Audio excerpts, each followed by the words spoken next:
Hey everyone, welcome to The Explainer. I'm absolutely pumped to be with you today because we are taking a massive, incredibly dense, multifaceted press conference from the World Health Organization and making sense of it all. Today, we're looking at a truly essential moment in global health history from May 2020. This isn't just about the medical facts either. It's a fascinating look at what happens when rigorous science collides with intense global politics. We've got a lot of ground to cover, and my goal is to make these complex dynamics incredibly easy to grasp. Okay, let's dive into this. Here is our roadmap for today. We'll be covering global solidarity and access, testing in mass gatherings, contact tracing, tech versus humans, the Taiwan email controversy, investigating the virus's origin, and finally, looking forward. All right, kicking things off with Section 1, Global Solidarity and Access. Listen to the sheer gravity of this statement from WHO Director General Dr. Tedros. None of us are safe until all of us are safe. It perfectly anchors the stakes of our whole explainer today, you know? As science is just sprinting to develop tools to fight this virus, the real measure of success isn't just speed, it's equity. If a vaccine is created, it literally cannot just be for the privileged.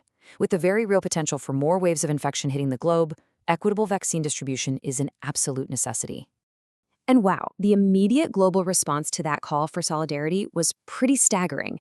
During a massive two-day international pledging event hosted by the European Commission, 40 countries stepped up and pledged 7.4 billion euros. To put that into perspective, that is an astronomical amount of money dedicated squarely to the research and development of vaccines, diagnostics, and therapeutics. It was a truly inspiring show of global financial commitment to make sure all people can eventually access these life-saving tools. But here's the catch. While billions are being poured into these high-tech solutions and future vaccines, we literally cannot forget the stark realities on the ground. The WHO gave us a really sobering reminder of the absolute basics. Get this, 3 billion people globally lack soap and water at home. Less than 2/3 of healthcare facilities even have hand hygiene stations. And let's talk about midwives for a second. They avert over 80% of all maternal and neonatal deaths. It's wild to think about, right? As we chase these advanced therapeutics, just the simple act of washing hands remains a huge global challenge. Moving right along to Section 2, Testing and Mass Gatherings. So, as lockdowns begin to ease and economies open back up, testing is a massive question mark. Dr. Maria von Kerkhove issued a pretty stark warning about unvalidated diagnostic tests, specifically molecular PCR-based ones that are just being sold over the counter in pharmacies. The hidden risk here is immense. If these tests aren't rigorously validated against known samples, they can throw false positives and cause a ton of unnecessary panic. But even worse, false negatives. Imagine someone thinking they're totally healthy and just unknowingly spreading the virus around their community. So the WHO's stance is essentially, ingenuity is great, but validation is absolutely mandatory. Which brings us to the super complex issue of mass gatherings. Everyone wants to know, can we reopen movie theaters? What about conventions? Well, the WHO doesn't just hand out a simple yes or no here.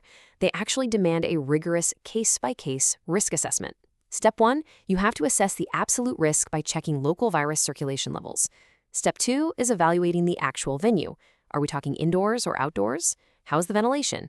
And Step 3 is all about mitigation, demanding extra hygiene, using online ticketing to cut down on crowds, or spacing out the seats. It's a highly calibrated, risk-managed approach. All right, Section 3, Contact Tracing, Tech versus Humans. We are absolutely facing a modern public health dilemma here. On one hand, we've got flashy apps and digital tools, like the WHO's own GoData system. And don't get me wrong, these are fantastic for integrating laboratory data and making our response more efficient. But, and this brilliantly illustrates the reality of the situation, Dr. Mike Ryan emphasizes they are absolutely not a replacement for good old-fashioned shoe leather epidemiology. You still need that indispensable door-knocking, phone-calling human workforce to actually track, isolate, and support the cases. The apps give us a nice boost for sure, but human beings are the boots on the ground we need to actually break the chain of transmission. Now for Section 4, the Taiwan email controversy. Let's look at the actual timeline here using some neutral facts provided by the WHO's principal legal officer, Steve Solomon. You might have heard a narrative going around that Taiwan explicitly warned the WHO about human-to-human transmission on December 31st. Well, according to the WHO, this wasn't actually a warning. Taiwan did send an email on that date, but it was just a request for more information based on public news reports they'd seen on an internet site called ProMed.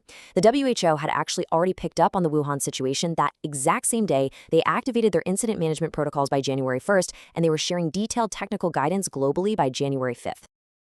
Now, a huge point of contention with that Taiwan email was their use of the phrase atypical pneumonia. Some folks claimed this was a dead giveaway for a SARS-like human-to-human disease. But Dr. Mike Ryan gave a really critical medical clarification on this. Atypical pneumonia is actually a very broad medical term. We're talking millions of cases globally every single year, usually caused by everyday bacteria like Legionella or chlamydia. So the key takeaway is that while viruses can cause it, the term itself is absolutely not a synonym for SARS. Seeing it in an email doesn't automatically equal a warning of a novel human-to-human virus. Which takes us to Section 5, investigating the virus's origin. Where did the virus originate? I mean, it is easily one of the most provocative and important questions of our time, right?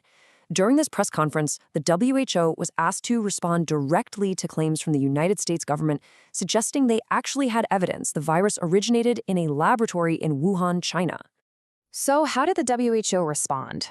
They maintained a strictly objective stance, really emphasizing that they operate on science, not speculation.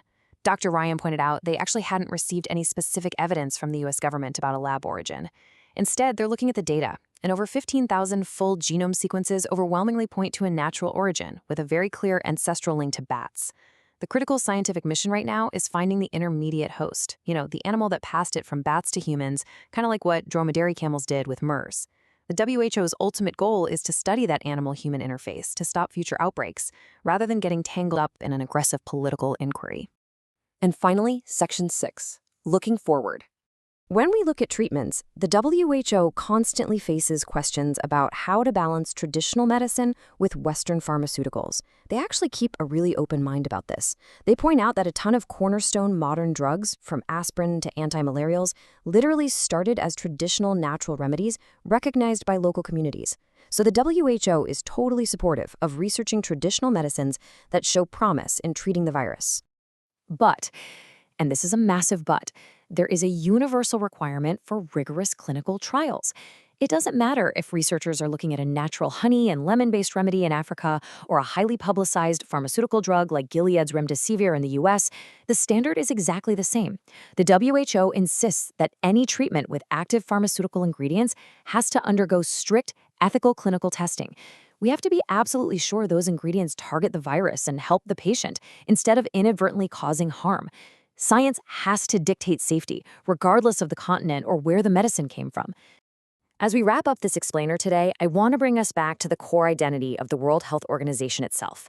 With all these swirling debates about funding, how to handle mass gatherings, digital tracking, and international accusations, the WHO's mandate is to essentially act as an impartial anchor. Their goal is to stay completely out of the geopolitical fray and rely strictly on evidence-based science to navigate the single greatest global health crisis of our generation. Which leaves us with this final, really critical thought to ponder. As the medical and scientific communities desperately work around the clock to uncover answers, develop treatments, and ensure equitable access, there is a massive question hanging over all of us. Will global politics choose to follow the evidence and embrace solidarity, or will geopolitical maneuvering end up fracturing our collective pandemic response? It's an incredibly delicate, high-stakes balance, and the outcome literally affects every single one of us. Thank you so much for joining me on The Explainer today. Keep asking those tough questions, and I'll see you next time.